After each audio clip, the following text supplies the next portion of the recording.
Sa Marinduque po, ang tawag po namin sa butterfly ay bila-bila.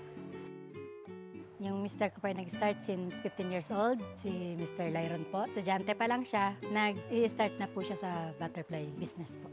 Since hindi pa nila alam yung pag-culture po, ang nagturo po sa kanila si Gary Borja kung paano i-culture yung butterfly. And then, ang problema nila noong panahon na yon, hindi nila alam kung ano yung mga pagkain. Siyempre, ang ginawa nila, nahabol nila yung mga butterfly at tinitingnan nila kung saan sila iitlog. Kasi kung saan umitlog, ayun yung kanilang pagkain. 70 to 80% po ng supply ng butterfly pupa po na live binapadala natin sa ibang bansa ay dito po nanggagaling. Tapos ang DNR din po may requirements po sila na 10% po ng production mo sa loob ng isang buwan ay i-release mo po sa wild para po sa conservation po na hindi po siya maubos.